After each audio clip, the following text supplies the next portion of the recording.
Hi കുട്ടീസ്, ഇന്ന് കുറച്ച് ഷീലാവ് മീനാണ് കിട്ടിയേക്കുന്നത്.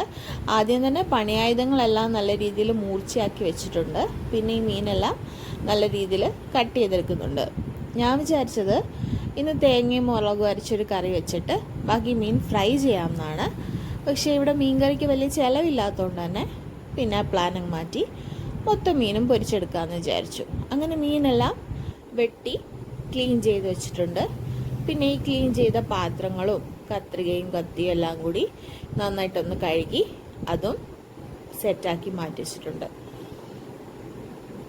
ഇനി മീൻ പൊരിക്കാനായിട്ട് അരപ്പ് വരട്ടാം. കുറച്ച് മുളക് പൊടിയും മഞ്ഞൾപ്പൊടിയും ഉപ്പും കുരുമുളക് പൊടിയും കുറച്ച് വെളിച്ചെണ്ണയും കൂടി കുറച്ച് വെള്ളവും കൂടി മിക്സ് ചെയ്യുന്നുണ്ട്. എന്നിട്ട് നല്ല രീതിയിലൊന്ന് മിക്സ് ചെയ്തിട്ട് നമ്മൾ ഈ കട്ട് ചെയ്ത് ക്ലീൻ ചെയ്ത് വെച്ചിട്ടുള്ള മീനെല്ലാം കൂടി അതിൽ പറക്കിയിട്ട് നന്നായിട്ട് അരപ്പ് വരട്ടി നമുക്കിതങ്ങ് ഫ്രിഡ്ജിലോട്ട് മാറ്റാം.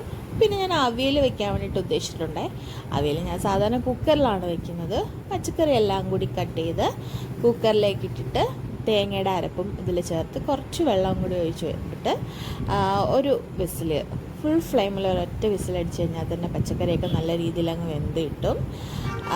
പിന്നെ മീൻ ഞാൻ പൊരിക്കാനായിട്ട് വെച്ചിട്ടുണ്ട്. മീൻ രണ്ട് സൈഡും നല്ല രീതിയിൽ മൊരിച്ചെടുക്കാം. ഈ സമയം കൊണ്ട് നമ്മുടെ അവിയലൊക്കെ നല്ല രീതിയിൽ കുക്കായി വന്നിട്ടുണ്ട്. ഇതിൻ്റെ മുകളിലേക്ക് ഞാൻ കുറച്ച് പച്ച വെളിച്ചെണ്ണയും കൂടി ഒന്ന് തൂക്കി കൊടുക്കുന്നുണ്ട്.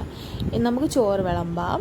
കുറച്ച് ചോറ്, ആവശ്യത്തിന് അവിയൽ, പൊരിച്ച മീൻ, പിന്നെ അച്ചാർ.